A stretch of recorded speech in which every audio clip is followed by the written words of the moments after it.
Good evening. I know that this is an academic debate, but since my friend Shabir wanted to have an exchange on whether the Bible is a book of peace, you're all about to witness the power of the gospel. Any sick person or violent person can convert to some religion and commit violence in the name of that religion. And when sick or violent people adopt an ideology and decide to kill, we don't learn much about the ideology. The serial killer, Jeffrey Dahmer, was a cannibal and an atheist, but I don't think we learn much about atheism from Dahmer's cannibalism. Colleen LaRose, a.k.a. Jihad Jane, is an apparently mentally unstable convert to Islam who was arrested for plotting to kill the Swedish cartoonist Lars Vilks. I don't think we learn much about Islam from LaRose's story. Disturbed people doing disturbing things isn't very informative. But there are cases of transformation that deserve special attention. When someone goes from violent to peaceful or from peaceful to violent, we should ask, what caused the change?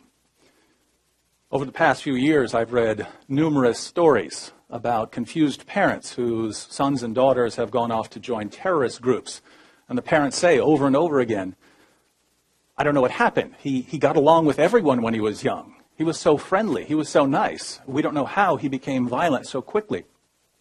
Here we should ask what caused the change. Was it the ideology or something else? But the reverse is true as well. When someone wants to kill and then suddenly becomes compassionate or merciful, we should ask what caused the change. Was it the ideology or something else? Now, the world is filled with people who are much, much nicer than I am. But I think my experience here is relevant as an introduction to some of the material I'm going to be going into when I address whether the Bible is a book of peace. So I wanted to share a little of my background. Started when I was 5 years old. I had a raggedy little mutt named Goliath who would attack anything, including bus tires. And one day my mother got a phone call telling me that Goliath had been run over by a bus, and she had to tell me. So she turned to me with tears in her eyes and informed me that my dog was dead. And I looked back, and my first thought was, so what, it's a dog. And I couldn't figure out why my mom was upset over a dog. As the years went by, people started dying, family and friends, and I always had the same reaction. So what, they're just people. People die every day. Why do you care about these ones? Years later, many years later, psychiatrists would give me a piece of paper saying that I'm a sociopath, but I didn't know any of this back then. I had violent urges as long as I can remember. Usually if someone would annoy me or upset me, I would have just an extreme desire to take them out into the woods or something and torture them. But I resisted this urge because I was told you have to resist these kind of, it's like a smoker who gets on an airplane. You have the urge to smoke, but you're not allowed to smoke, and so just keep it to yourself. And so I would keep things to myself. Occasionally I would get called to the school counselor's office. David, why did you draw a picture of you killing all your classmates? Well, it's only a picture. It's not like I'm doing anything, right? As I entered my late teens, I had already figured out that I don't have to listen to what people tell me. I don't have to listen to what society tells me. I can do whatever I want, and that I'd been duped. So I started just doing whatever I felt like doing. Sitting beside one of my friends on the couch watching TV one day, and he grabbed the remote control out of my hand, and I just turned and punched him in his face. And I didn't feel bad about it. I felt like I was finally being myself and not holding back. A while after that, I got into an argument with my best friend at the time, and I hit him with a shovel and started choking him. And I just remember smiling in his face as his eyes rolled back in his head and bloody foam came out of his mouth. It was Thanksgiving Day of 1994. I hit my dad in the head with a hammer 7 or 8 times. So I ended up in a couple of jails, a couple of mental hospitals, and a few prisons. It was 1995, and I was in a mental hospital, and it was the day of the O.J. Simpson verdict. And all the crazy people were arguing about O.J. Simpson, and some were saying he didn't do it, and so he should go free. Others were saying he did do it, so he should go to prison. And I offered a third option. I just blurted out, hey, I hope he did do it, and I hope he gets away with it. And this guard heard me, and he starts yelling at me, going, that's sick, that's sick. And couldn't figure out why this guy cared at all about some woman being murdered. A few weeks after that, I was talking to one of the administrators there at the hospital, and he was asking me about my views, and he eventually just stopped me and said, very calmly, if you don't see why that's wrong, then they have got you in the right place. This was several months later, and I was in a jail dorm making fun of a Christian named Randy, a guy who turned himself in for 21 felonies. This guy was very interesting. There'd be a fight in the dorm, and he wouldn't watch. He'd turn away and start praying for it to stop. This guy made me so mad that I started studying Christianity in order to refute what he was saying. And it was April of the following year that I became a Christian. The moment I became a Christian, ever since then, I've never had any desire to hurt anyone. But I still wasn't a very nice individual, and I considered myself after that, I considered myself a horrible individual because of the things I'd done. A few years went by, and there was a fight in the prison I was at, and I broke up the fight, and I dragged one of the guys away to keep them separated.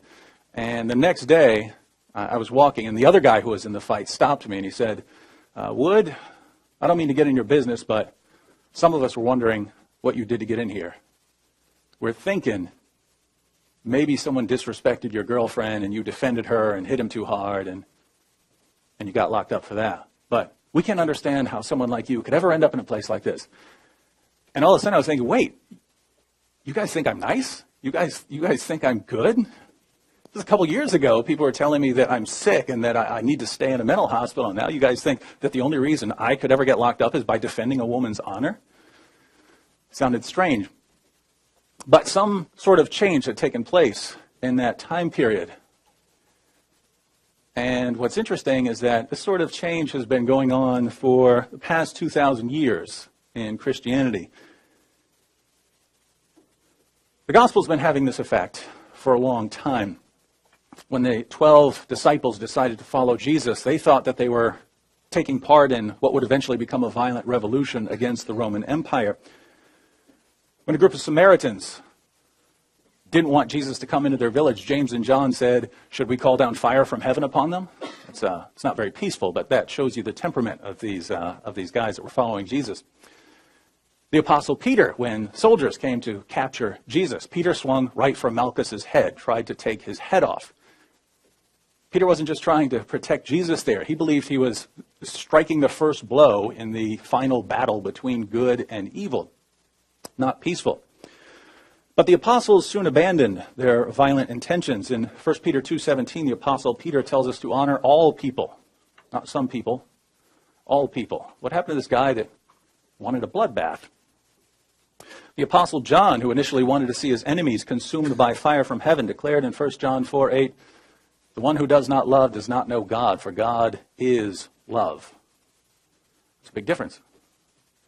The apostle Paul, Saul of Tarsus, was a Pharisee who believed that Judaism had to be cleansed of all heresies in order for the Messiah to come. So if you wanted violent revolution against the Roman Empire, you had to cleanse Israel spiritually, and that's why he had to exterminate Christianity.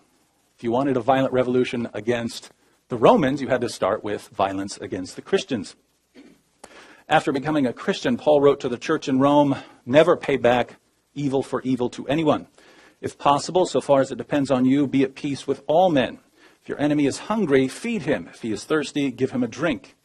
He wrote to the church in Corinth, let all that you do be done in love. He wrote to the church in Ephesus, walk in love. He wrote to the church in Thessalonica, may the Lord cause you to increase and abound in love for one another and for all people. Not some people, all people. What happened to the guy who just wanted a bloodbath again? Now, what changed these men? I'd say two things. First, Jesus emphasized love as the core Christian virtue. One day, Jesus was asked, what is the greatest commandment? He said, of course, in Mark 12, the foremost is, Hear, O Israel, the Lord our God is one Lord, and you shall love the Lord your God with all your heart, and with all your soul, and with all your mind, and with all your strength. And the second is this, you shall love your neighbor as yourself.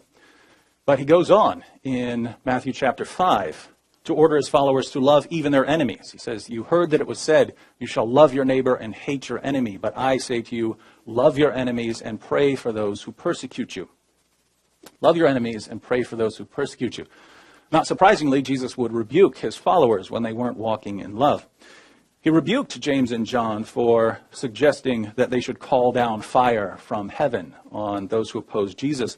When Peter attacked Malchus, Jesus said, put your sword back into its place, for those who live by the sword will die by the sword.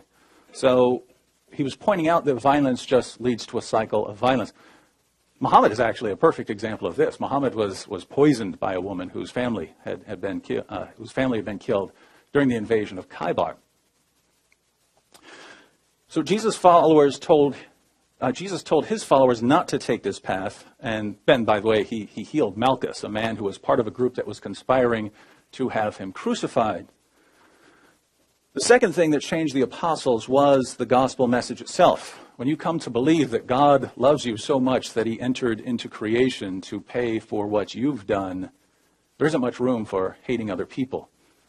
I say from experience here, when I came to believe that God loved me in spite of what I had done, what business did I have looking down on anyone else? The Apostle Paul tried to destroy the church, Jesus' church. When God loved him and saved him anyway, how could that man ever look down on the Romans ever again? And that's why he could promote love towards everyone. If you're a Christian here today and you happen to hate someone, if you hate Muslims, I have to ask, are you out of your minds, given what we read? We can see the impact Jesus had on his followers almost immediately. On the cross, Jesus said about the people who had him crucified and were mocking him, Father, forgive them. They don't know what they're doing. You can see the impact of this on the first Christian martyr, Stephen, when he's being stoned. And he said, Lord, do not hold this sin against them. See the impact? Didn't want them punished. A young man named Saul was there watching the stoning of Stephen. Saul would, of course, become the Apostle Paul. More than 30 years later, as Paul was awaiting his martyrdom, he wrote to his friend Timothy, at my first defense, no one supported me, but all deserted me. May it not be counted against them. And people wonder how the members of a church in Charleston can forgive the white supremacists who came in there and opened fire. Why? Where did they get that kind of forgiveness? Is it from a book of violence? One of the earliest Christian writings outside the New Testament is from the early church father Clement of Rome. Clement of Rome writes about Christians who are actually selling themselves into slavery to give money to the poor. I'll go ahead and quote the passage, chapter 55, verse 2 of 1 Clement. He writes, we know that many among ourselves had delivered themselves into bondage, that they might ransom others. Many have sold themselves into slavery, and receiving the price paid for themselves, have fed others. How did people become so loving that they would willingly sell themselves into slavery to feed the poor? You don't see that very often. For 3 centuries, Christians endured brutal persecution, and they never fought back. As the Oxford historian Robert Lane Fox writes, during their years of persecution, Christians are not known to have attacked their pagan enemies. They shed no innocent blood except their own.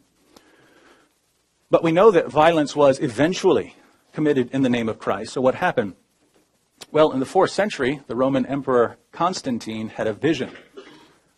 He was praying about an upcoming battle, and he had a vision of a cross with the inscription, conquer by this.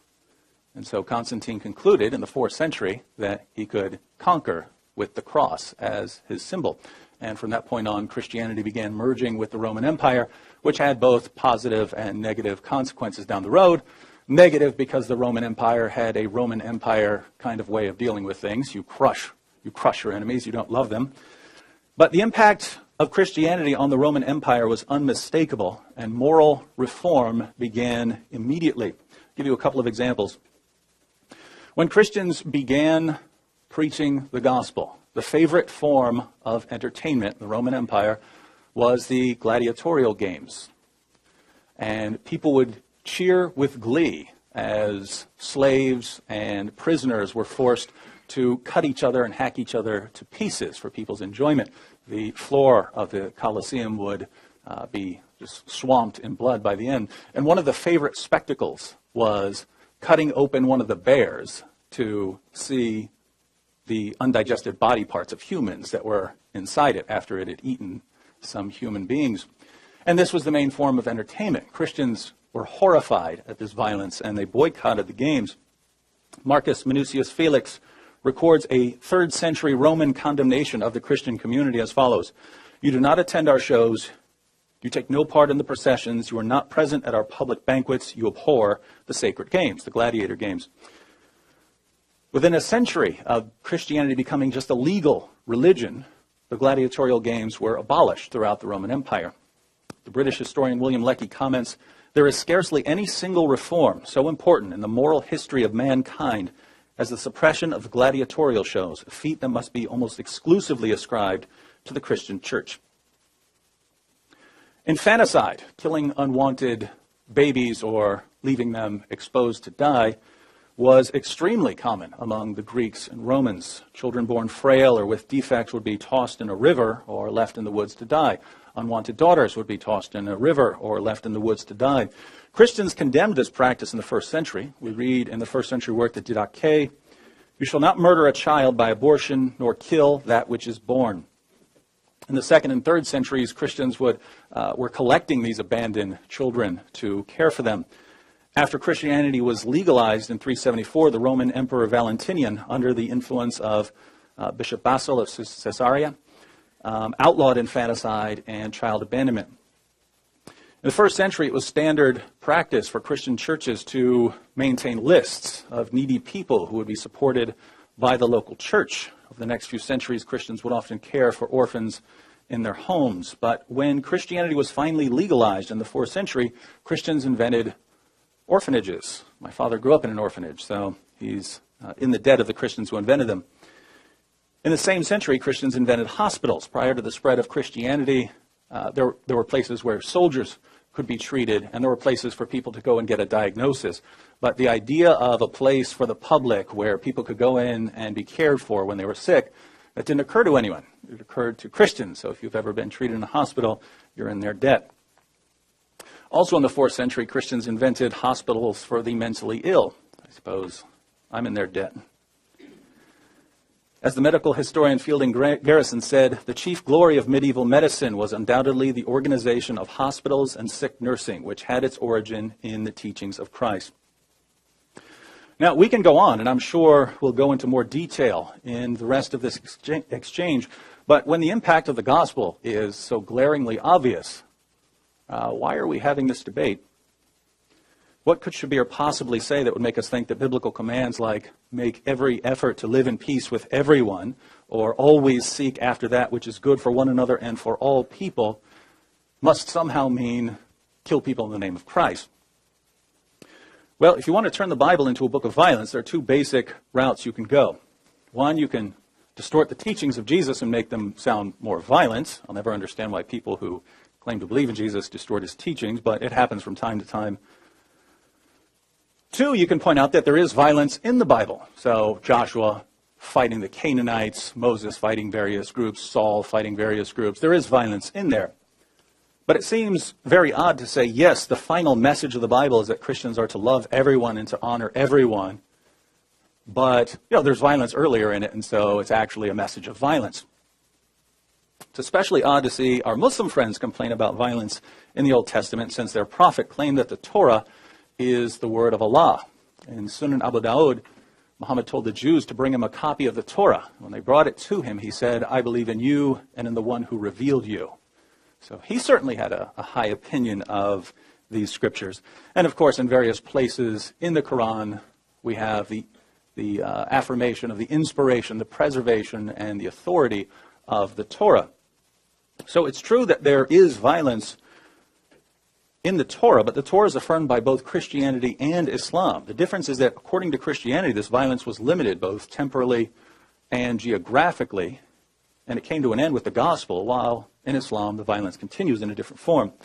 So is the Bible a book of peace, given the final marching orders to love everyone, to honor everyone, to live in peace with everyone? I'd say that it's obviously a religion of peace and a book of peace.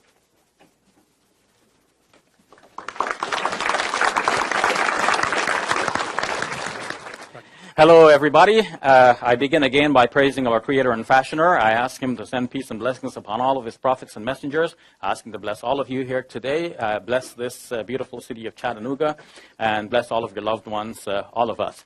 As we come to the final day of my public performance here in your great city, I want to remark on the fact that everyone I've met here in Chattanooga has been so nice. People at restaurants, people at stores, everyone, people at the hotel, and of course, my good friend Bassam. You're all wonderful folks, and I really enjoyed being here with you. So, to the business at hand, tonight, is the Bible a book of peace? In order to answer that question, I want to go back to the criteria that I established last night to show the connectivity between what we were discussing last night and what we're discussing tonight. So we don't deal with each book in isolation, but we want to have common principles based on which we can evaluate both books. Otherwise, as I said last night, it's anyone's call. We don't like a certain thing, so we say we don't like it, and then we invent our own reasons why we don't like that thing. And the thing we like, we invent different reasons for why we like that thing. But can we come to common ground and have common criteria for the two books? This is what I tried to establish yesterday. And you will recall that when I dealt with that topic, I said, is the Quran a book of peace? And I answered that by saying I'm going to use 4 criteria. And the first criteria I said was, how does the book present its heroes? And I showed that the Quran presents its heroes as peaceful individuals. Even the biblical heroes, according to David, as you know, he said that Joshua and David are known for violence in the Old Testament. Well, a lot of violence, tremendous violence, genocide included in the case of Joshua. But when they are represented in the Quran, they're represented as peaceful individuals, or those who are shown to be associated with some violence. The total violence that is known from the Old Testament is not repeated in the Quran. So on the whole, the violence is either toned down or eliminated altogether in the Quranic presentation of these heroes. And that's very important, I believe, as a criterion. The second criterion I said is, does the book command people to live in peace? And I've said that there's a verse in the Quran that does that. David disputed that, but that's not our question tonight. Our question is, if this is a criterion that I used in looking at the Quran, how will that criterion be applied to the Bible, and how would the Bible fare in the face of that criterion? The third criterion, I said, is that the book should put together a legal system that would allow people to live in peace. We know that you cannot have peace without justice. So do you have a legal system in the book that allows people to know their rights and responsibilities so that everything is fair and square between individuals, so that people live in peace with justice? And the third is the just war theory that allows for, in the case that war becomes necessary, how do you fight a war? First of all, what are the stipulations before going into a war to be sure that this is a just war to get into? Second, when you're in the war, how do you conduct yourselves in a just manner? And third, at the end of the war, how do you repatriate and make things right, making sure that there's not going to be another war popping up suddenly, and that you have achieved the goal for which you set out fighting a war in the first place, because you don't go into a war without proper goals, and now you want to make sure that it's all done. So that's just war theory. And I said last night that in my estimation, there's nothing in the Quran that actually goes outside of these parameters of just war theory. And my challenge to David was to find something in the Quran and show that this goes outside of just war theory. And he did mention something, but I don't want to relive that at the moment. If he wants to bring that up again, we'll deal with it, or if we have time, we'll deal with that as a separate issue. But our main topic tonight is what we come to now. Applying these principles, how do we evaluate the Bible? Now, to elaborate on my just war theory, I drew on a book by Professor Darrell Cole from Drury University. His book is entitled, as you can see, why is it that my presentation is not up? Hold on.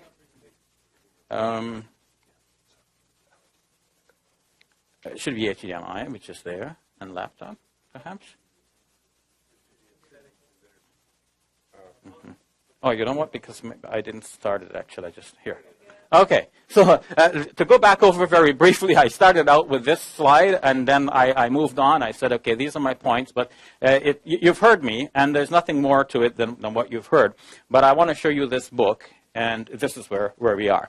So Professor Darrell Cole has written this book. He's a professor at Drury University. He's a committed Christian, and he has given us the just war principles that comes out of the thinking of some great Christian philosophers and saints, starting with St. Ambrose. Then we went to St. Augustine and Thomas Aquinas, who said these are the 3 A's, if you remember. And then he went to also John Calvin, so he said that's the C, so we have 3 A's and a C for a good report card.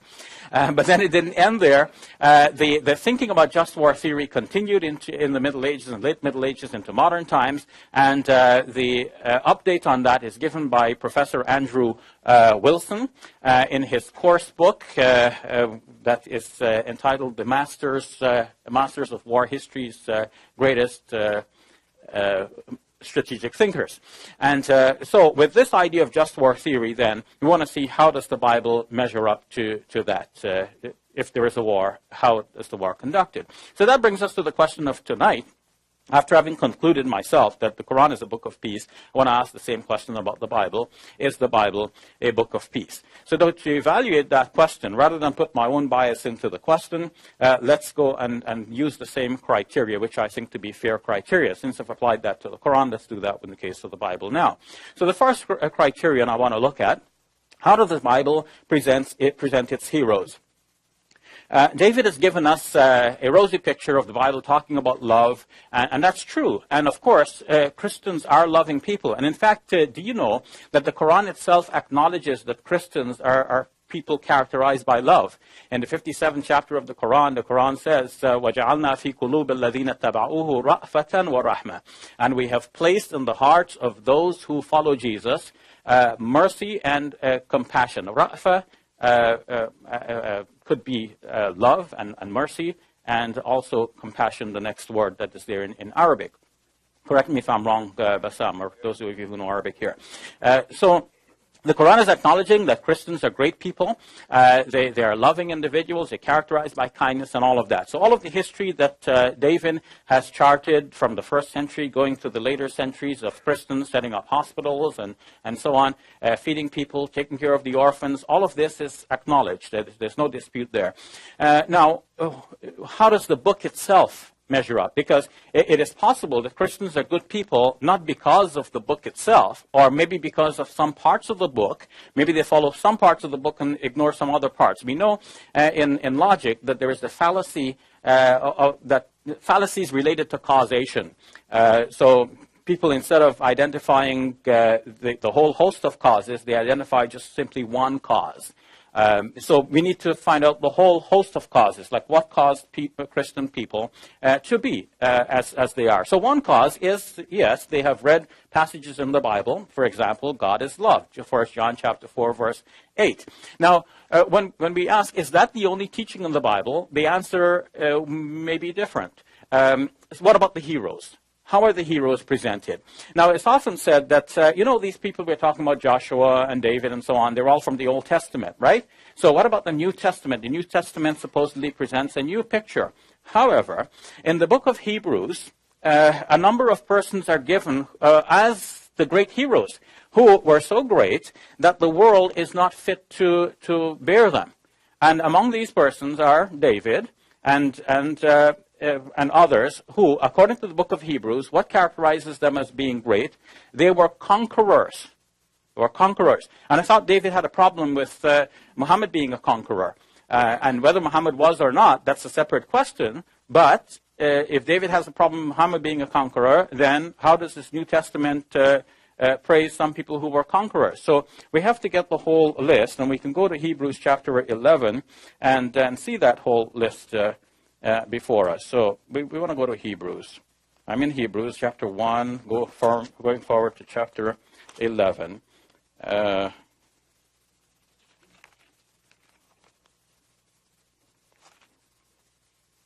It's most embarrassing when you're looking for something and you can't find it, and you thought it's there. So in Hebrews chapter 11, starting with verse number 12, "What more shall I say? I have not time to tell of Gideon, Barak, Samson, Jephthah, of David and Samuel and the prophets, who by their faith conquered kingdoms, and so on, until he goes to say that the earth was not fit to carry these persons. So I don't know that much about Gideon, and I don't know anything about Barak, except that there's a Barak in the White House.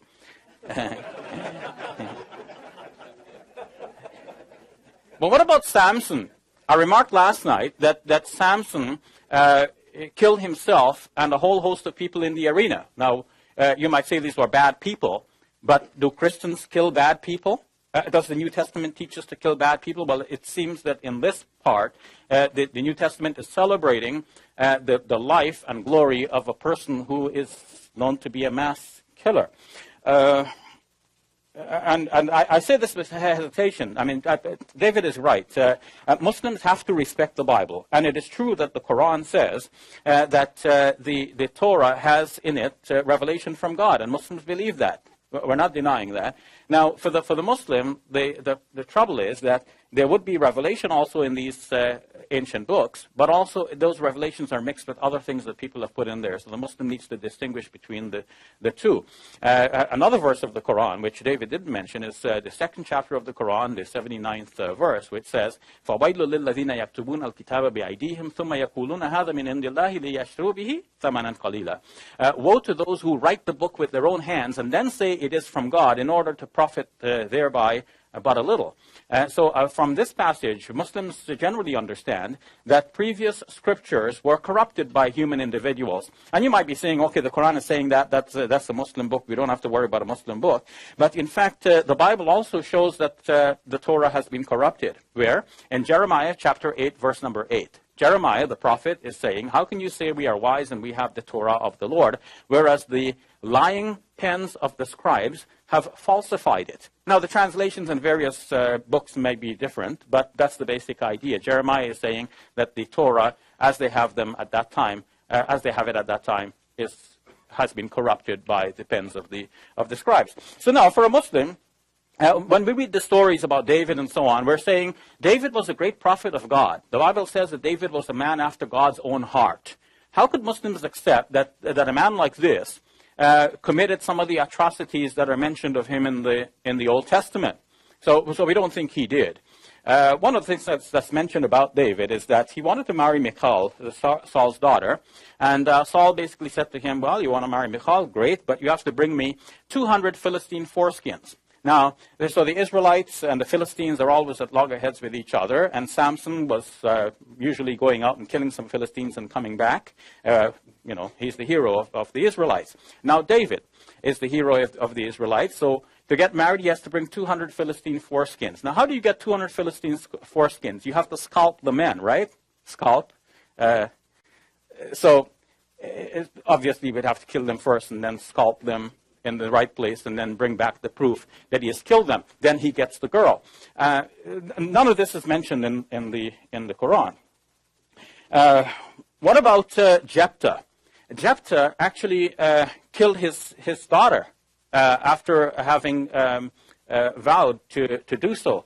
And then God apparently fulfilled what he wanted, and so he had to carry out the vow.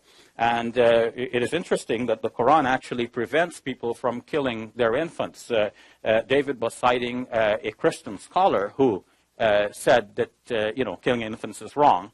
So it would be nice to have a verse of the Bible which says killing infants is wrong. And there is actually a verse as well about sacrificing your children to the gods. But the Quran itself prohibits people from killing their infants, because at the time when the Quran was revealed, girls were being buried alive. We learn from some of the early sources. So we go on to David. I mentioned David.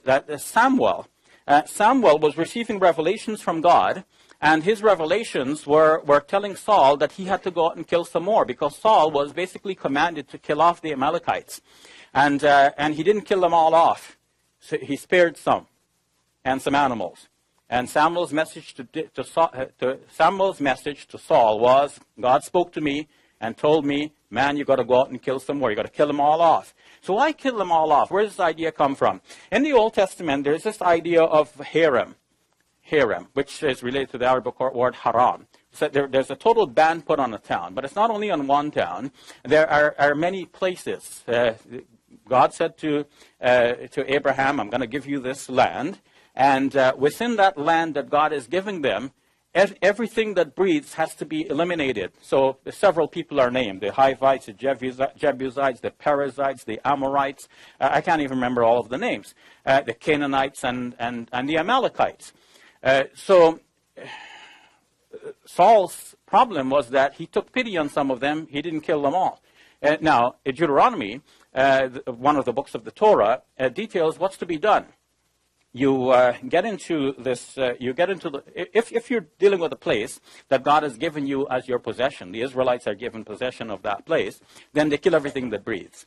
But if they go to another place, where outside of the range of which God has given them to possess, that means apart from what God has given them, they may have other conquering ambitions. If they go to this other place, then they should offer terms of peace. And if the people surrender under terms of peace, there is a way of dealing with them.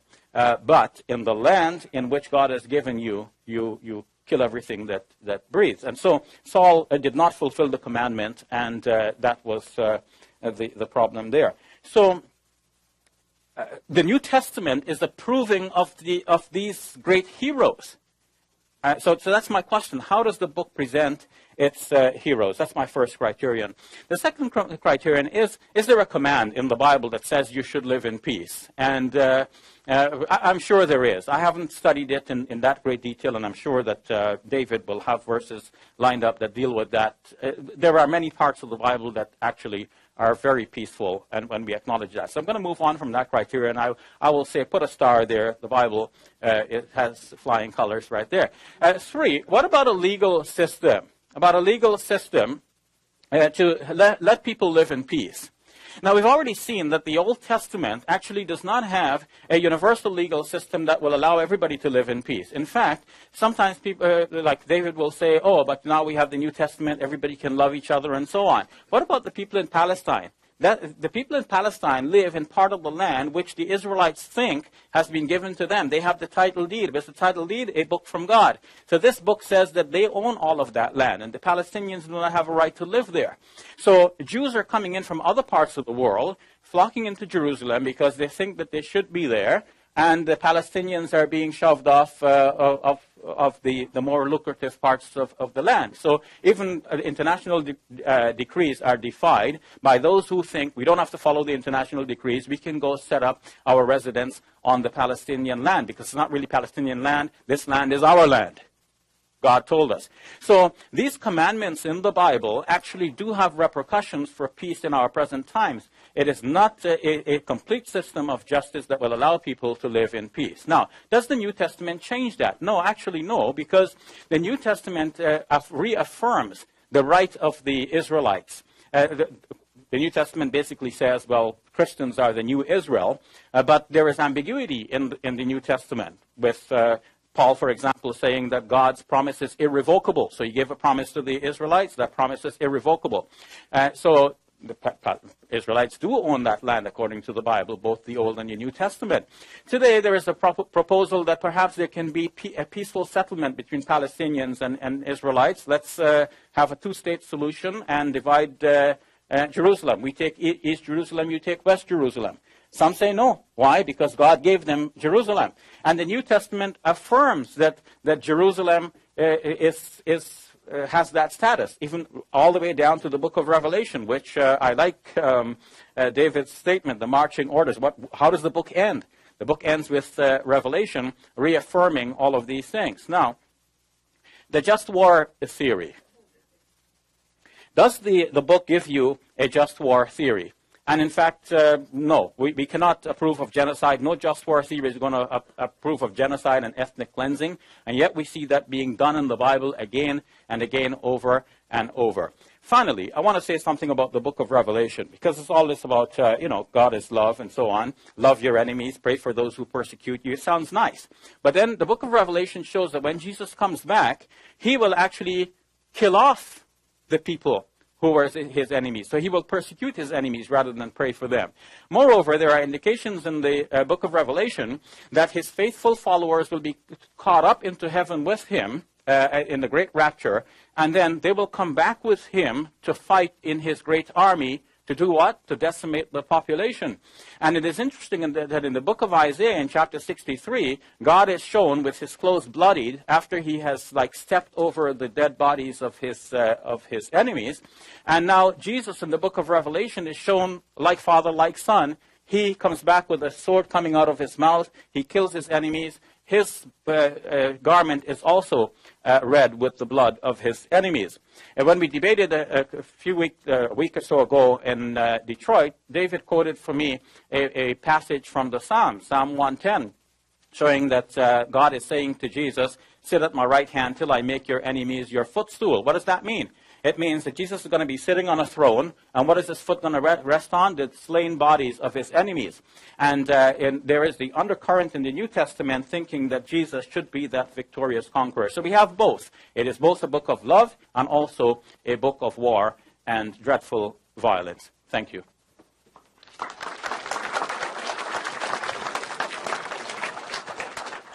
In my opening statement, I drew attention to the impact the Bible had on the early Christians and on the generations that followed.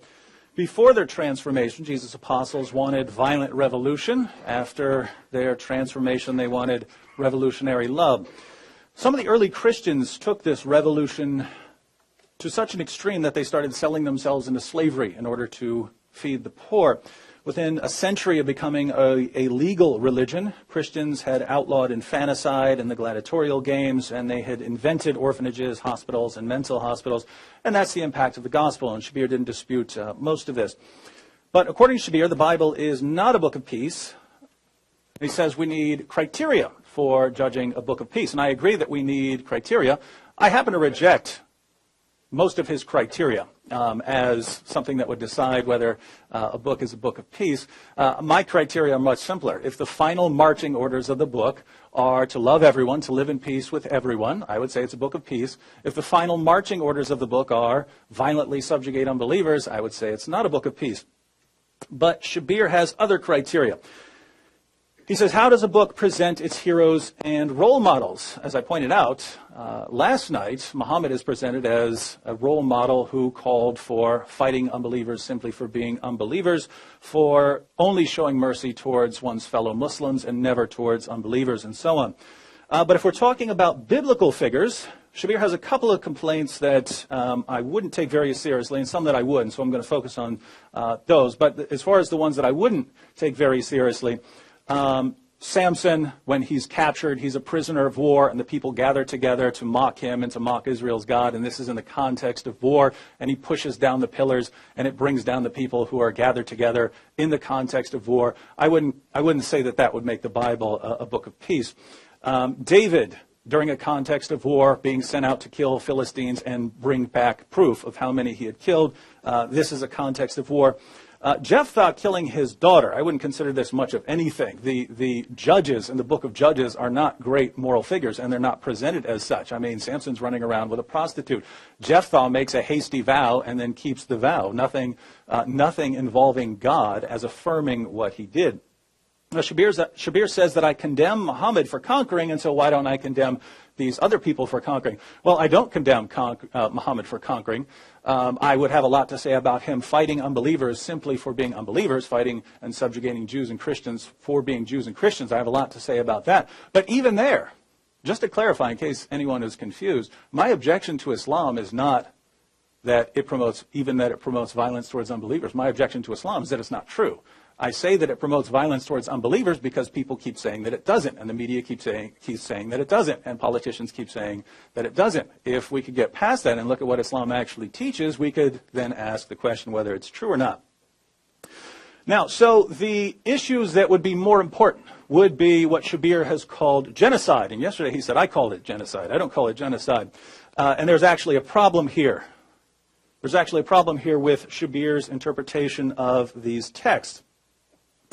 Now, Shabir says that these passages in the Old Testament are calling for genocide. Now, I will grant that if you read the passage without the surrounding text, that you might come to that conclusion because that's what it sounds like it's calling for. It sounds like it's saying completely wipe everyone out, completely destroy everyone. That's what the text sounds like it's saying. If you read the rest of the text, you will see it can't possibly mean that. I don't mean I'm interpreting it differently. I mean it can't possibly mean what Shabir says it means.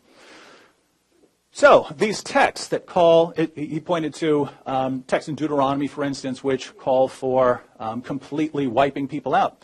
Side by side with these texts, in fact, far more common are commands to drive them out and claims that God will drive them out before you. Now, how are these two reconcilable? One, think of the two commands. One, go and wipe everyone out. Leave alive nothing that breathes. And in the same text you would find, drive them out before you. What's going on there? We would look at those as complete contradictions, not in the ancient Near East. So let me give you an example. In Exodus 23:23, God says to the Israelites, my angel will go before you and bring you into the land of the Amorites, the Hittites, the Perizzites, the Canaanites, the Hivites, and the Jebusites, and I will completely destroy them. So they're going to be completely destroyed, right? They're destroyed and there's going to be nothing left, according to that text. Later, in the same chapter, God explains what he means. I will not drive them out before you in a single year, that the land may not become desolate and the beasts of the field become too numerous for you. I will drive them out before you little by little until you become fruitful and take possession of the land. So what's going on here? God says he's going to drive them out little by little, and yet he says he's going to destroy them. Those sound like completely different things to us. Not in the ancient Near East. I'll give you another example of the problem here. All the groups that are said to be destroyed appear later on in the text. If they're destroyed, if they're wiped out, if nothing has been left alive, how do these groups all appear later in the text? So for instance, we have the commands to go and slaughter everyone in the book of Deuteronomy and Exodus and so on, side by side with passages saying that God's going to drive them out. And then in the book of Joshua, Joshua goes city by city, and it says that he completely does what the Lord says. He completely wipes them out, nothing left alive. And then we have everything summed up for us in Joshua 11:23. So Joshua took the entire land just as the Lord had directed Moses, and he gave it as an inheritance to Israel according to their tribal divisions, and the land had rest from war.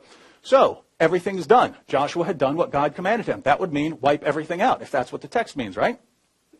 Why do we read in the very next book, first verse, after the death of Joshua, the Israelites asked the Lord, who of us is to go up first to fight against the Canaanites? I thought Joshua had already wiped out the Canaanites in accordance with everything the Lord commanded him. And then the first verse, right after his death, who's going to fight the Canaanites for us? This should be telling you something is going on. They're using language in a way that we don't. If drive people out of the land is used side by side with utterly destroy them, that should be the first clue. And when the groups that are said to be killed and destroyed are around later in the text, that should be the second clue. And we find the same thing with the issue of the Amalekites. So here's a passage. Saul is ordered, 1 Samuel 15:3, now go and strike Amalek and utterly destroy all that he has and do not spare him, but put to death both men and women, child and infant, ox and sheep, camel and donkey. So kill everything, right? And then it says, Saul did it, except he kept the king alive. So everyone is dead. All the Amalekites are dead except the king. And then Samuel kills the king. So now there are no more Amalekites, if that's what the text means. Later in the same book, 1 Samuel 27:8-9. Now David and his men went up and raided the Geshurites and the Girzites and the Amalekites. How are the Amalekites there? They were supposedly completely exterminated. The Amalekites show up again in 1 Samuel 30. Centuries later, they're still there during the reign of Hezekiah in 1 Chronicles 4. Still more centuries later, the main enemy of the Jews in the book of Esther is Haman, a descendant of King Agag, the king who was supposedly the last living Amalekite. What's going on with the text? Well, we happen to know exactly what's going on with the text because we can compare it with other ancient Near Eastern sources. And when we do that, we find that this is a literary device. If you conquered someone else's army, you use bragging rights of complete annihilation of them. This was meant to intimidate. This was meant to boast and brag about your God and so on. And it's a common literary device. We do something slightly similar. If your football team wins, you don't say, we scored way more points than them. You say, we massacred them, we slaughtered them, we butchered them, and you didn't do any of that literally. That's how we talk. They just took it to another level. And notice, it has to be that, unless you think the authors are completely insane, and that they don't realize, hey, once I've said in my text that this group has been completely exterminated, I obviously can't have them showing up later in the text. So they're either insane or they're using a literary device, but we know it's a literary device. Zaini Zevit, professor of biblical literature at Northwestern and Northwestern Semitic languages, says when the composition and rhetoric of the Joshua narratives in chapters 9 through 12 are compared to the conventions of writing and conquest in Egyptian, Hittite, Akkadian, Moabite, and Aramaic texts, they're revealed to be very similar. And we find this from many others. We know what's going on here. It's called hagiographic hyperbole. You don't say, I beat them. You say, I completely slaughtered them and left nothing left alive. So, there is violence, there is an invasion, there is fighting, but it's not the genocide that Shabir calls for. Otherwise, they wouldn't be there later in the text. Shabir's second criterion. Does the book command people to live in peace? He said it probably does. I'll go ahead and make it certain for him. Since he quoted the book of Hebrews, talking about the heroes it puts forward and saying this puts forward heroes of violence, I'll quote Hebrews 12:14, says that Christians are to pursue peace with all men. Again, not some men, all men. Third, does the book give a legal system to govern life?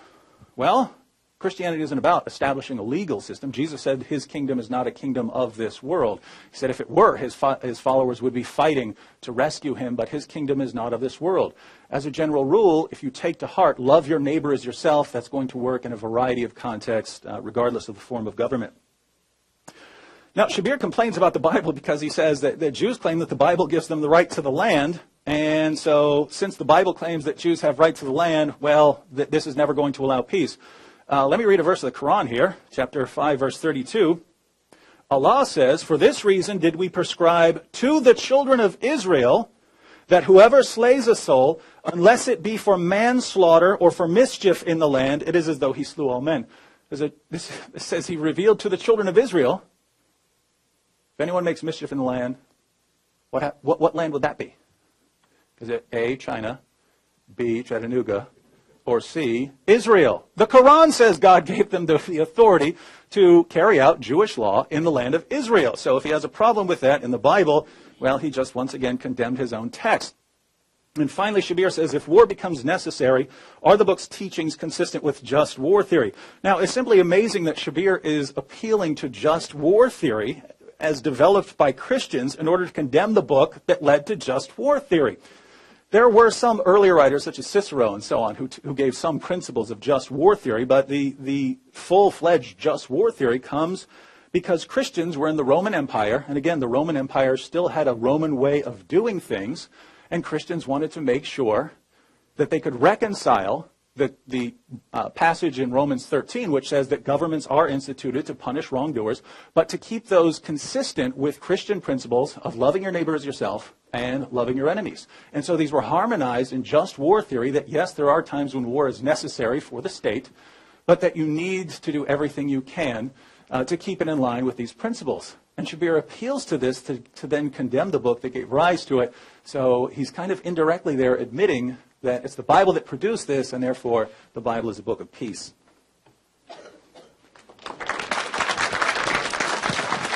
You guys hear me?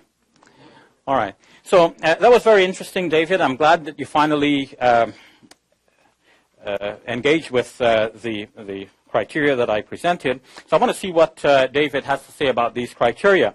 First, about the heroes. David is saying, well, we won't take Samson seriously because he was operating within a context of war. He was a prisoner of war.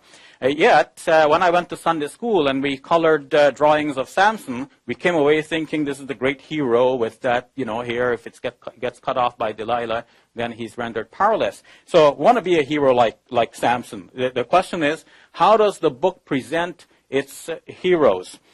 David, I took an interest in slingshots when I knew the story of David. But the story didn't end with the slingshot. The slingshot in the Bible only knocked Goliath out. The rest of the story is that David went and cut off his head. So the violence goes on and on. But in the Quran, we just have a simple statement. وَقَتَلَ دَاوُدُ جَالُوتَ. David killed Goliath. That's the end of the story. It doesn't say anything more. None of that bloody detail. Jephthah. Okay, I'll give up Jephthah. I'm even sorry that I even mentioned it. But I just mentioned it because it came in the sequence here. Because that doesn't have violence. It doesn't have repercussions for violence in society, unless you're thinking that maybe somebody is dealing with a child, thinking the child is possessed by the devil, and it can have repercussions. But I'm gonna leave that one alone. Forget about Jephthah. So, David, you scored a point. Now, he's saying that he does not condemn the Prophet Muhammad, peace be upon him, for conquering. But let's think about what he's actually condemning the Prophet Muhammad, peace be upon him, for, and how that compares with these heroes of the Bible. David says that the final marching orders in the Quran, which Muhammad is giving, or which Muhammad is revealed or receiving by revelation according to Muslims, that these enjoin violence against non-Muslims because they are non-Muslims. And as I pointed out yesterday, Sherman Jackson in his article, Jihad in the Modern World, has explained with reference to Fred Donner that in that context, in 7th century Arabia, it's different from now. Like nowadays, you sit safely thinking that nobody's going to attack your country. Why? First of all, because America is a great and powerful nation. You don't expect that somebody's going to attack you. But second, countries don't generally attack each other nowadays because they all are subscribing to certain international conventions that says we're not going to attack each other, so we can all sleep in peace at night. But in the time of the Prophet Muhammad, peace be upon him, as Fred Donner has pointed out, the general idea was that people are at a state of war unless they have entered into a specific covenant. And with that idea in mind, the question is then, who did the Prophet Muhammad, peace be upon him, enter into covenants with? And as long as people have entered into covenants with him, he would not attack him, and he does not expect them to attack he would not attack them, and he would not expect them to attack him. So it is in that context that when we look at the Quran, we see, for example, what David is citing as final marching orders comes in the 9th chapter of the Quran. The 29th verse, he has cited to show that Muslims are somehow going to fight against Jews and Christians in general, but that's not what the verse says, literally. If you take the verse literally, the verse is saying that you should fight against those from among the people of the book, who could be Jews, Christians, and others as well, those from among the people of the book who do not believe in God. Now, we have some Christians in this room here. We have some Christians in this room. Okay, if you don't believe in God and you're a Christian, just raise your hand. Okay, that means there's nobody in this room to whom that verse applies. Because that verse is saying, fight against those people of the book who do not believe in God, and do not, and so on. So there are a number of criteria. So for somebody to meet all of those criteria and to follow the verse literally, it just would not apply. Now, David might say, well, okay, in that case, the verse is meaningless. And then I can say, well, if the verse is meaningless, you can't say that this verse is commanding you to do something if you don't know what the verse is commanding you to do. So now let's say ISIS is trying to recruit a young Muslim and saying, come join our forces and let's go kill some people. And the young man says, okay, well, who said we should kill these people? And ISIS says, God says. So the young man says, well, show me the verse where it says God says. And then the verse doesn't actually say that. So the ISIS may say, well, that's our interpretation. Well, okay, say it's your interpretation. So the same book might be interpreted by somebody peacefully and somebody else violently, but is your violent interpretation coming right out of the book, or are you putting it into the book? In this case, it's clear that they're putting it into the book, and David is going along with those Muslim scholars who have actually read it that way. They did read it in a violent way.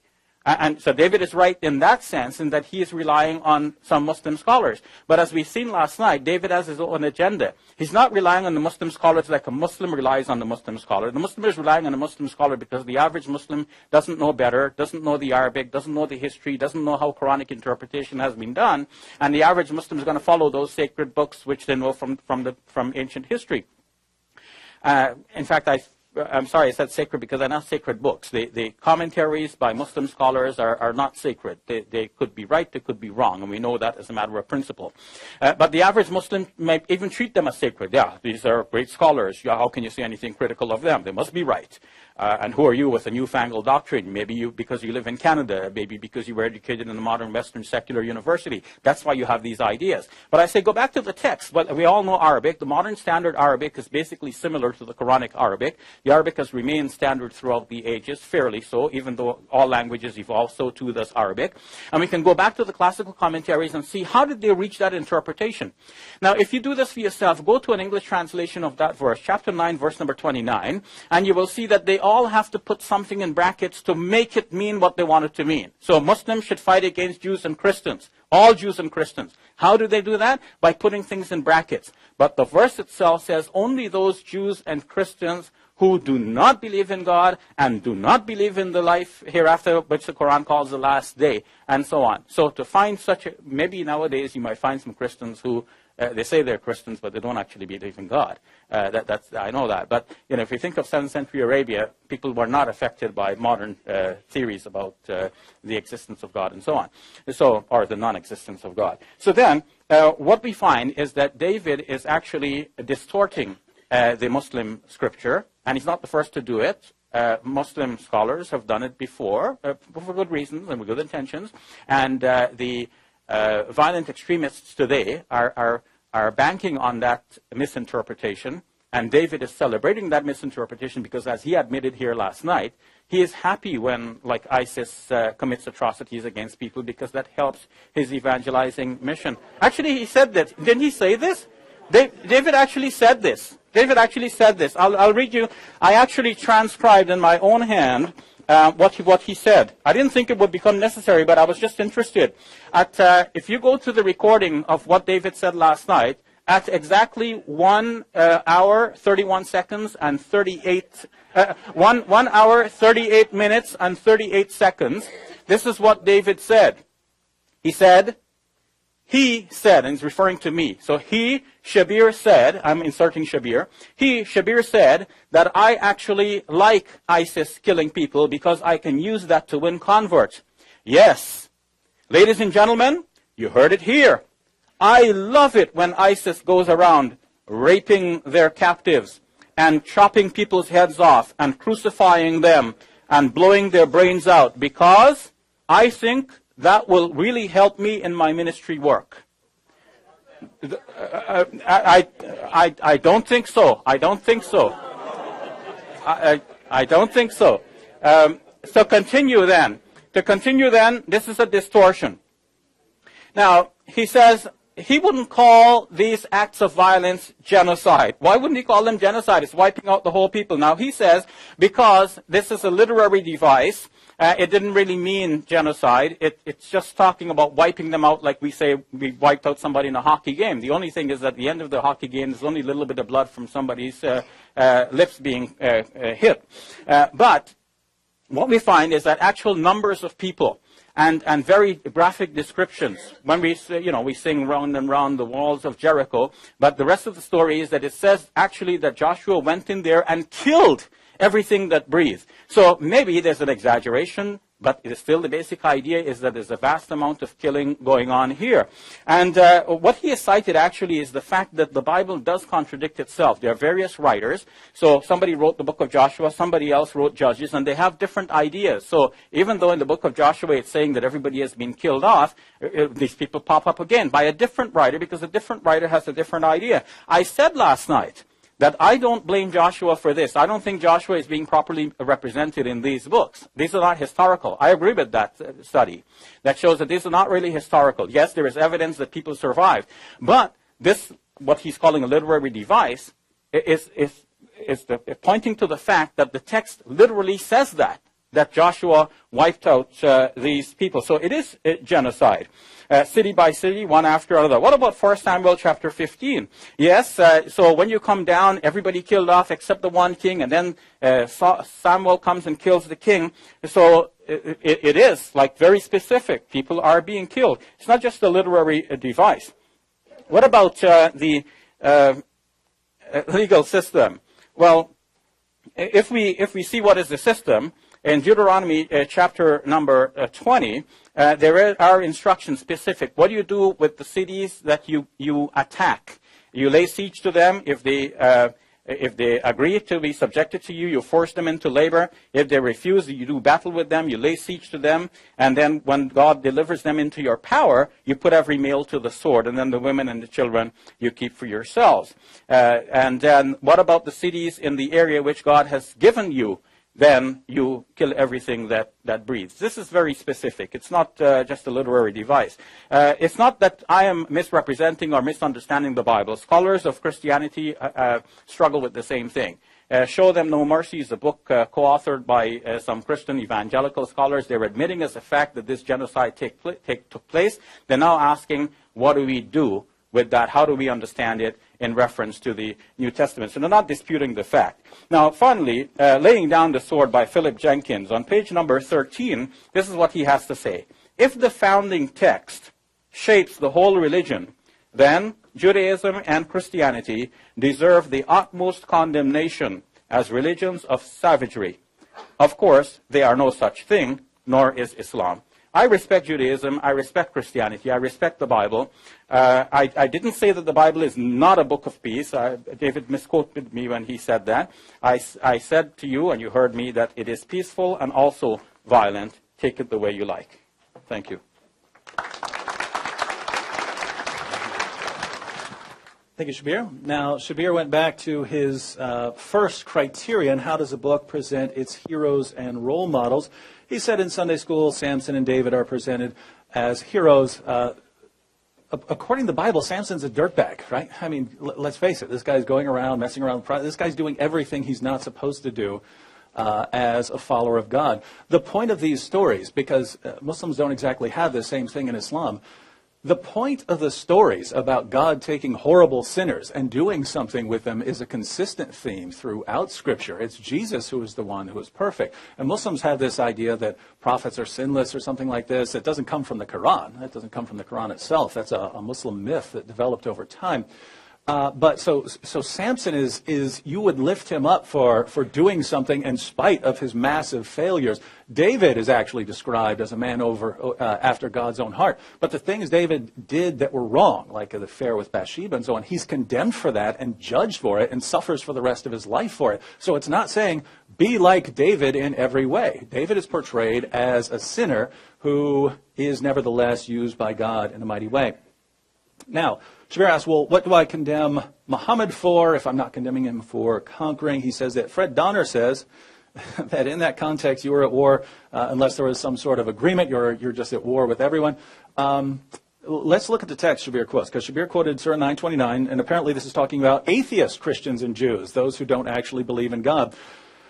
Let's read the verse. Fight those, chapter 9, verse 29 of the Quran, fight those who believe not in Allah, nor the last day, nor hold that forbidden which hath been forbidden by Allah and his messenger.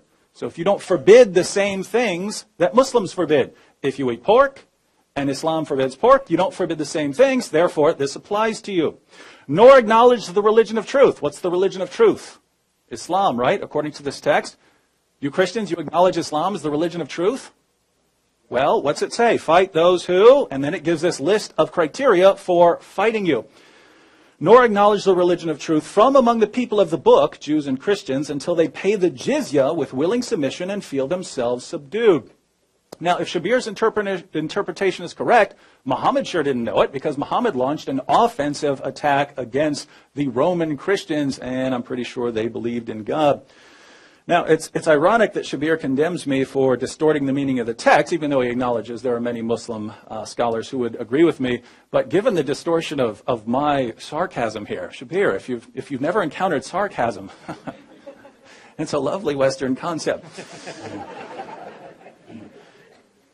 Now, Shabir says that, well, why wouldn't I call it genocide? Joshua took Jericho. Jericho's another perfect example, right? So we read the story of Joshua taking Jericho, right? Remember, I talked about hagiographic hyperbole.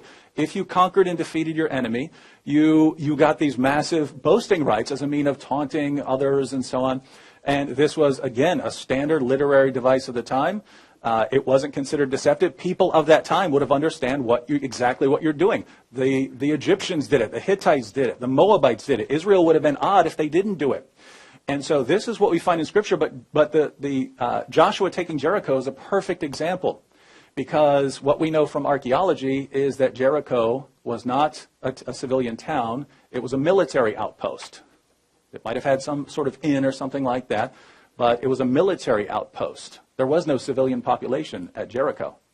And so what do you have about Joshua going in and killing and wiping everyone out? Well, the same thing you have with the other stories of Joshua going and fighting places. What would have actually happened is Joshua goes out, fights the military targets, and once everyone, these are called disabling raids by scholars, once the military targets have been disabled, Then, of course, Joshua dies. It says he's done everything the Lord has commanded him. Why? Because that's what the Lord commanded him to do. That's what he meant by go up and do these things.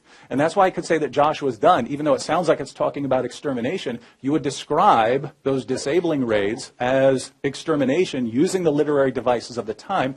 How would you know? How would we know that it doesn't actually refer to complete annihilation? Again, very first chapter of the next book, which says Joshua's dead, now how are we going to deal with the Canaanites? They would still have to deal with the normal Canaanite towns, not the military targets. Now, Shabir says that all this proves is that these books are contradicting each other. We're not talking about the books contradicting one another. We're talking about these passages being used side by side. One, it'll say, completely wipe them out, there's nothing left. And then in the same chapter, or elsewhere in the same book, it will say, oh yeah, and they're still there. Or God's going to drive them out, even though they've been completely wiped out. Let me give you an example. In the book of Judges, right? First chapter. The men of Judah attacked Jerusalem and also took it. They put the city to the sword and set it on fire. So, no more Jerusalem, no more people in Jerusalem, right? Verse 21 of the same chapter. The Benjaminites, however, did not drive out the Jebusites who were living in Jerusalem. To this day, the Jebusites live there with the Benjaminites. So they took the city, wiped it all out. There's no one there. They burned it to the ground. Later, same chapter. But the Jebusites live there with them to this day. Can this be saying that they annihilated everyone? It can't be saying that. And if we go to the ancient texts of the Near East, we see this over and over and over again like a beating drum. Everyone does this. Now, that's about everything I detected as far as Shabir's response. So let me kind of put this together as far as differences in how we're interpreting these texts. So what are the differences between how I'm interpreting these texts, how Shabir is interpreting these texts, violence in the Bible, violence in the Quran, and so on? One, violence in the Bible would be limited geographically. Keep in mind, you're talking about a little tiny piece of land here. In Islam, it's a much greater area of fighting, and it's ongoing. And that's another difference. Violence in the Bible is limited temporally. Our final marching orders are, love everyone, pray for those who persecute you, live in peace with everyone. You can't get fighting out of that unless you're obviously distorting it. Final marching orders. You can say there's violence. As we saw, the Quran and the Bible both affirm the Old Testament. So we both have to deal with this, but the final marching orders of the Bible, what's the takeaway message?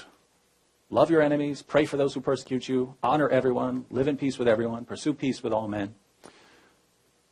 What are the final marching orders of the Quran? Fight those who do not believe.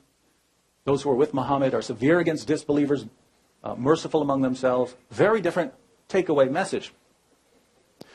And so the final difference here would be you can correct a Christian who decides to commit violence in the name of Jesus Christ, right? If someone says, hey, now I was reading that story about Joshua, and I decided I'm going to go kill me some Canaanites.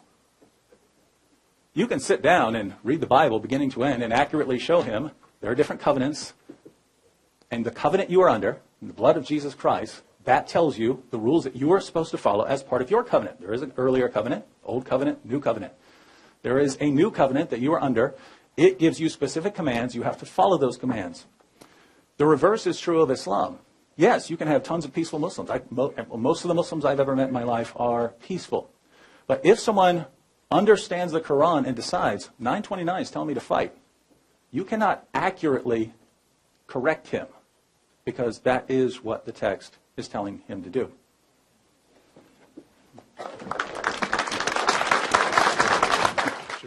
I always carry some books, right? And it's a good thing I still have my microphone on. We ready? Okay. So David says he was using sarcasm, and if that's what you say, then I leave it between you and God.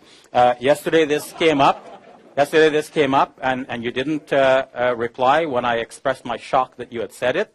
And it seems now that the audience is willing to grant you that you have said this in sarcasm, and that left the opening for you to say that that's what you did, and God knows whatever is true. But let's leave that point. Let's leave that point. He's saying that the passage that I referred to from the Quran, Surah 9, verse 29, which he calls the final marching orders.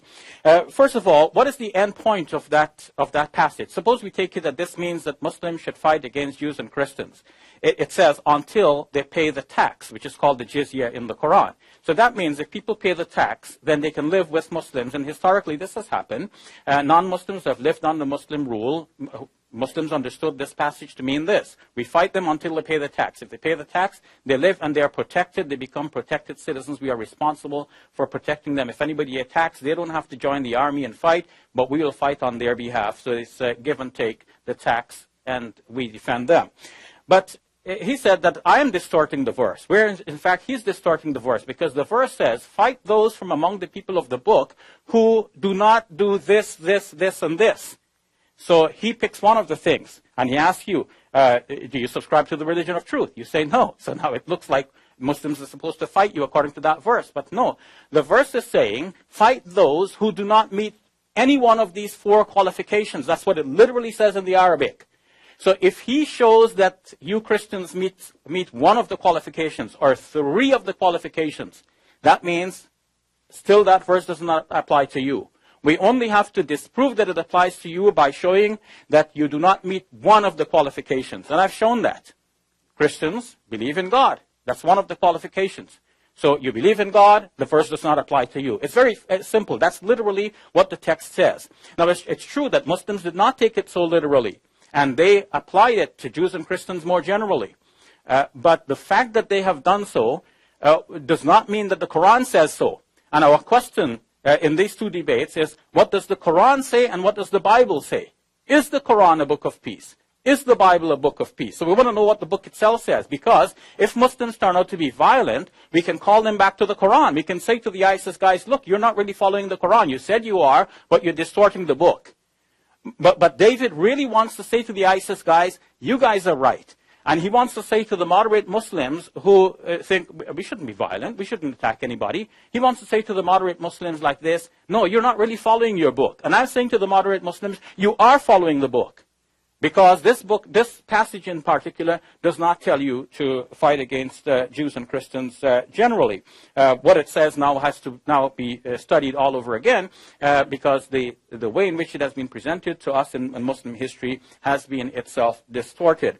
Now he says, well, it's funny that Shabir is talking about just war, whereas the just war theory came out of the Bible. Actually, that's not true. Just war theory did not come out of the Bible, although the saints that I mentioned did make reference to Romans 13. But Romans 13 presents a problem for just war theory. Remember how David spoke about the brutality of the Romans and the gladiatorial games? I thought the Hunger Games were violent. But the gladiatorial games, and think about more generally about what he said about the Romans and the way they crushed their enemies, generally. Now, Romans 13 is actually praising the Roman authorities and says that they're carrying the sword to act on behalf of God. Whereas it is the same Romans who, under whose aegis Jesus was crucified. So where's the justice in all of this? Jesus was unjustly crucified. He didn't claim what they said he was claiming, and they crucified him. That passage itself poses a problem for just war theory, but nevertheless, it's a good thing that Christian scholars did come up with just war theory. They didn't come up with just war theory because of the Bible. They came up with just war theory as a reasonable response to the fact that there are going to be wars, and they're asking us Christians, which war can we support? And they're coming up with good reasons, but those reasons are not coming straight out of the Bible. In fact, often in contradiction to the Bible, in contradiction to those passages which denote genocide. David says, this legal system that I'm talking about, if I criticize the Bible, I'm indirectly criticizing the Quran, because the Quran says that God gave the land of Israel to Israel. The passage he quotes for that is Surah 5, verse number 32. Just because God said to them, you must establish justice in the land, that means you own the land. That's a far cry from establish justice in the land to you own the land. But there is another passage in the Quran, in the 17th chapter, in which God commands the Israelites to live in the land, to dwell in the land. And the word there in Arabic is uskunu. And that word is related to being in tranquility. So live peacefully in the land. In chapter 5 as well, the Quran tells the Israelites to enter into the land in a submissive manner, not going in fighting. So it's the Bible that tells them that you should go in and fight and kill everything that breathes. I think David is misrepresenting the Bible. So let me look at some passages here. Deuteronomy chapter 13. If you hear that people are worshiping another god in any of the lands that God has given the Israelites, what are the Israelites to do? You shall put the inhabitants of that city to the sword. placing the city and all that is in it, even its livestock, under the ban. Having heaped all of its spoils in the middle of its square, you should burn the city with all of its spoils as a whole burnt offering to the Lord your God. That's men, women, children, everything in the city, everything that breathes. You kill them all, you gather them into the midst of the city and burn them as a burnt offering to God, as the Jews used to offer sacrifices by animals to God. This is like a burnt offering to God. Specific numbers are given. In the book of Numbers, chapter 31, Moses and his team go through the Moabite lands, and then they kill so many that what's left behind are the virgins. How many virgins remain? 32,000 virgins. So if you think of the moms and dads and brothers and sisters who were killed, we don't even know the entire number. So this is not just a literary device. Yes, the writers think themselves to be violent. They think they want to represent their heroes as being violent, and that's what they did. Now we're asking, why did the Quran represent the same heroes? Why did this kind of atrocity about Moses get reproduced in the Quran? Suppose Muhammad was a violent individual and he's composing the Quran. And he wants to be violent himself. Why doesn't he show that the role models of the past were as violent as he wants to be? Why is he showing them to be so peaceful in the Quran, whereas they're known to be violent elsewhere? He is giving a different picture. He's turning the attitude of the believers towards a new direction, towards peace and away from violence. Am I the only one saying that because I don't understand the Bible? Peace and Violence in the New Testament by Michel Desjardins. Michel traces all of the passages in the New Testament, in particular, Peace and Violence and the New Testament. I'm sorry, that's the title of the book, Peace and Violence and the New Testament. So she shows that Jesus is represented two ways.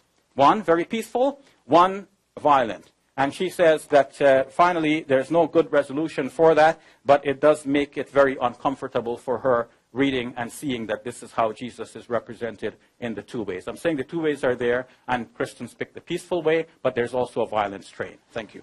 All right, well, all of this is coming together for a good summation. Shabir pointed out accurately that Jews and Christians do, at the end of Surah 9, verse 29, have the option of paying the jizya, in which case we won't be killed. This is an advantage we have over people who don't have scriptures from God, like the pagans. But this is meant to be a humiliation. As far as Muhammad's comment on jizya, Sahih al-Bukhari, as the introduction of chapter 88, the Prophet said, "My livelihood is under the shade of my spear, and he who disobeys my orders will be humiliated by paying jizya." So jizya is a sign of humiliation. That's why it says, feel themselves subdued. You're supposed to feel like you are a second-class person. By the way, the very next verse, as we saw yesterday, is chapter 9, verse 30 of the Quran, which gives the justification. And the Jews say Ezra is the son of Allah, and the Christians say the Messiah is the son of Allah. This isn't just saying believe, if you believe in God in any sense. This is talking about you have to believe in Allah. You believe what Allah, what the Quran says about Allah. You have to believe in what Islam teaches about the last day. As far as proof of this, chapter 9, verse 30, the Jews say Ezra is the son of Allah. The Christians say the Messiah is the son of Allah. These are the words of their mouths. They imitate the saying of those who disbelieved before. Allah's curse be upon them, however they are turned away. This is the justification for fighting us in the previous verse. Don't go with me. Here's Ibn Kathir on this. He says, fighting Jews and Christians is legislated because they are idolaters and disbelievers. Allah encourages the believers to fight the disbelieving Jews and Christians who uttered this terrible statement and lies against Allah. So that's the justification there.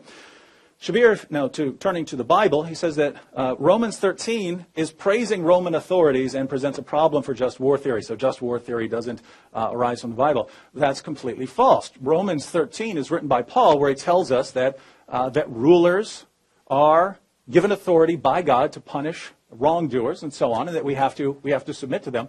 That in no way conflicts with obligations for rulers. We see this from the Apostle Paul himself in the book of Acts chapter 25, when the Roman governor wants to hand him over. And Paul says, if I've done something worthy of death, I do not hesitate to die. But if I haven't, no one has the right to hand me over to them. He's talking to the Roman governor. I thought, according to Shabir, Paul believed you just, do whatever the government said. What is this? You have just war theory right there.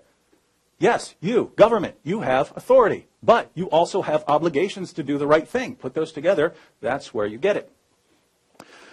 Now, Shabir cites Numbers 31 as the last example. I'm running out of time here, so I don't get to respond to everything. But Numbers 31 is another perfect example. The Midianites are completely wiped out, except for the women who didn't try to lead Israel astray by taking Balaam's offer of seducing the Israelites away and convincing them to worship other gods.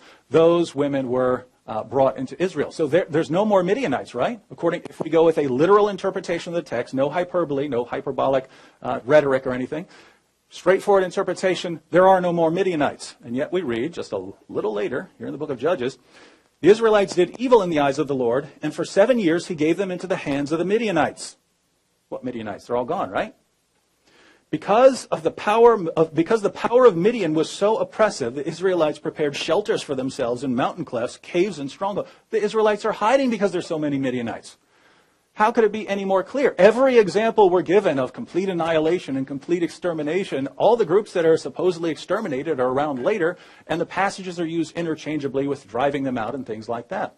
And so you'd have to say that something is going on with the text here, and it obviously is, and scholars know what it is because they have other ancient texts.